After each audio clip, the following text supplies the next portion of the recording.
Kita ke kabar lain, satu pekan pasca kasus Alvesip Universitas Udayana Timothy Anugrah Saputra, pihak kepolisian terus melakukan penyelidikan terhadap kasus ini. Selain memeriksa 19 orang saksi, polisi kembali mendatangi kampus untuk Halo semuanya, perkenalkan nama saya Yogi Adit Pratama dengan NIM C24046, program studi Produksi Media 24A. Di sini saya akan mempresentasikan tugas UTS saya, mata kuliah Etika Profesi, dosen pengampu Bapak Agus Susanto yang membahas satu kasus nyata atau dilema etika di bidang media. Kasus yang saya ambil untuk UTS ini yaitu kasus bunuh diri Timothy Anugrah Saputra, mahasiswa Universitas Udayana Bali. Timothy Anugrah Saputra, seorang mahasiswa semester 7 Fakultas Ilmu Sosial dan Ilmu Politik Universitas Udayana Bali, ditemukan tewas pada tanggal 15 Oktober 2025 setelah jatuh dari lantai 4 gedung Fakultas Ilmu Sosial dan Ilmu Politik Universitas Udayana Bali. Di media sosial, banyak yang menyebutkan bahwa Timothy ditemukan tidak bernyawa setelah menjadi korban bullying di grup WhatsApp kampus yang dimana beliau menjadi korban ejekan dan hinaan teman-temannya. Saya memilih kasus ini karena ada beberapa alasan yaitu 1. Kasus ini memiliki nilai pendidikan yang signifan karena kejadian bunuh diri di kalangan mahasiswa seringkali terkait dengan stres kuliah, masalah kesehatan mental, dan dinamika kehidupan di lingkungan kampus. 2. Topik ini sangat berkaitan dengan kesehatan mental mahasiswa karena hal ini dapat menjadi awal untuk membahas tekanan psikologis. 3. Kasus ini juga meningkatkan kesadaran tentang cara menangani informasi yang sensitif. Relevansi topik dengan etika profesi di bidang produksi media yaitu 1. Prinsip Donoham atau biasa yang disebut dengan jangan menyebabkan kerugian dalam peliputan peristiwa-peristiwa yang sensitif. 2. Tanggung jawab untuk melindungi privasi dan martabat korban, di mana etika profesi menyatakan bahwa identitas, foto, maupun informasi pribadi korban harus dijaga kerahasiaannya kecuali jika keluarga korban sudah setuju untuk dibahas. 3.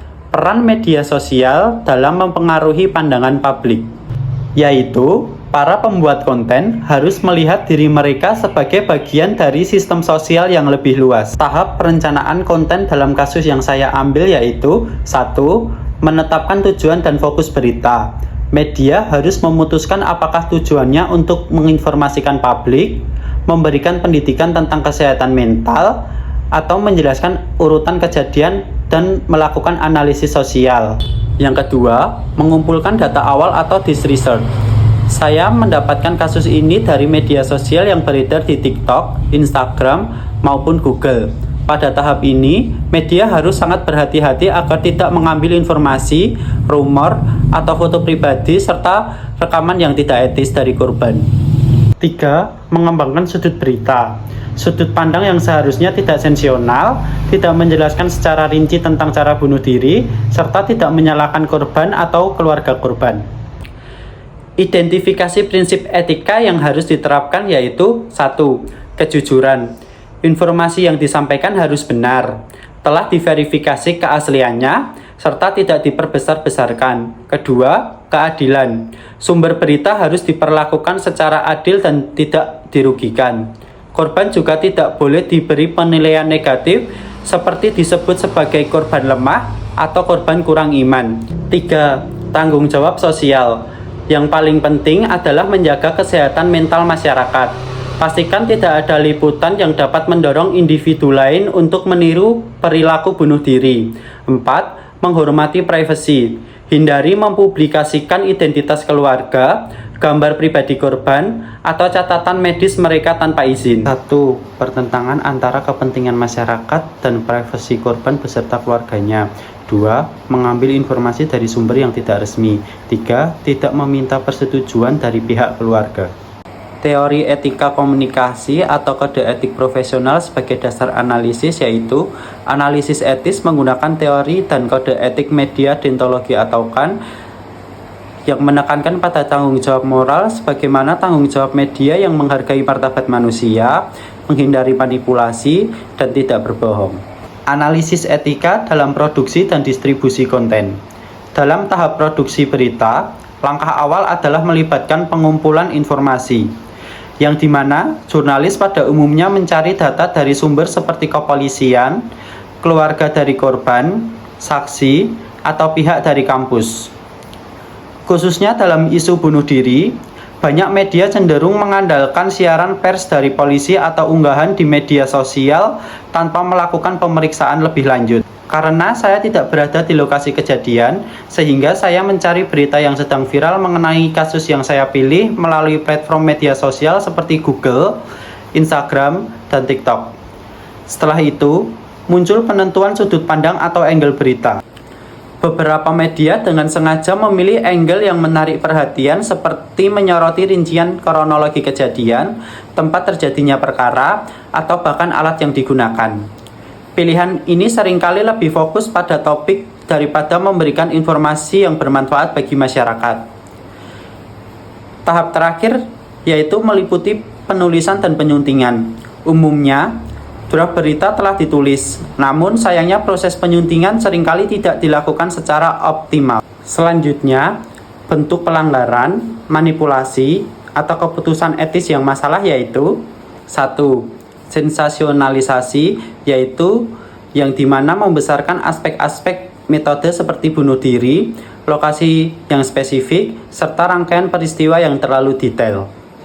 2. Pelanggaran privasi, yaitu menggunakan foto korban tanpa izin, memperlihatkan identitas pribadi, jurusan, serta aktivitas korban di kampusnya. 3. Kurangnya framing edukatif, tidak memasukkan informasi mengenai kesehatan mental, nomor hotline konseling, serta konteks pencegahan yang relevan. Kaitan dengan prinsip etika profesi di media ada 3, yaitu 1. Akurasi, 2. Penghormatan terhadap privasi, yaitu mempublikasikan identitas korban dan foto termasuk melanggaran privasi yang serius. 3. Tanggung jawab sosial, yaitu media seharusnya berfungsi untuk mendidik, bukan untuk memicu sensasi. Dampak etis pada audiens, pihak terkait, dan citra media. Dampak pada audiens ada 3, yaitu 1. Munculnya trauma atau stres emosional, terutama pada mahasiswa, teman-teman korban, dan orang-orang yang beresiko. 2. Terjadinya penyebaran informasi yang salah jika motif tidak diungkapkan dengan benar. 3. Stigma yang muncul terhadap isu kesehatan mental jika laporan tidak seimbang. Dampak pada pihak yang terlibat ada 3. 1. Keluarga dan kerabat. Keluarga dan kerabat sering merasa tertekan dan dieksploitasi karena menghadapi tekanan sosial serta kesedihan yang semakin mendalam. 2. Kampus atau lembaga. Reputasi lembaga dapat terganggu jika berita menciptakan kesan bahwa kampus tidak peduli terhadap mahasiswanya sehingga kampus perlu memberikan penjelasan lebih lanjut. 3. Komunitas mahasiswa. Dapat menciptakan rasa takut, kecemasan, atau tidak keamanan yang memicu keresahan di lingkungan kampus. Dampak terhadap citra media ada 3, yaitu 1. Penurunan kepercayaan masyarakat karena dianggap tidak etis. 2. Citra sebagai media yang sensasional dapat mengakar untuk waktu yang lama. 3. Ada kemungkinan pengaduan kepada Dewan Pers jika keluarga merasa dirugikan. Refleksi dan rekomendasi. Refleksi pribadi dan pendekatan etis dalam menghadapi kasus ini adalah kejadian bunuh diri seperti yang dialami oleh Timothy Anugrah Saputra seharusnya mengingatkan kita bahwa media memiliki tanggung jawab etis yang cukup besar saat menangani informasi yang sensitif. Dalam praktiknya, media seharusnya menghindari pemberitaan yang berlebihan, tidak mengungkap identitas dengan cara yang berlebihan, serta tidak memberikan rincian tentang metode bunuh diri yang dapat menimbulkan efek tiruan. Rekomendasi atau pedoman etika untuk menghindari kasus yang serupa ada 3, yaitu 1. Utamakan informasi yang berguna. 2. Lindungi privasi korban dan keluarga. 3. Tidak sensasional dan tidak menggunakan clickbait. Yang terakhir, nilai profesionalisme yang harus dijaga oleh praktisi media ada 3, yaitu 1. Integritas. 2. Empati dan kemanusiaan. 3. Tanggung jawab sosial. Menurut jurnal yang saya dapatkan, bullying didefinisikan sebagai tindakan agresif yang dilakukan secara berulang oleh individu atau kelompok yang lebih kuat terhadap pihak yang lebih lemah, dengan tujuan untuk menyakiti, menekan, atau mengintimidasi korban.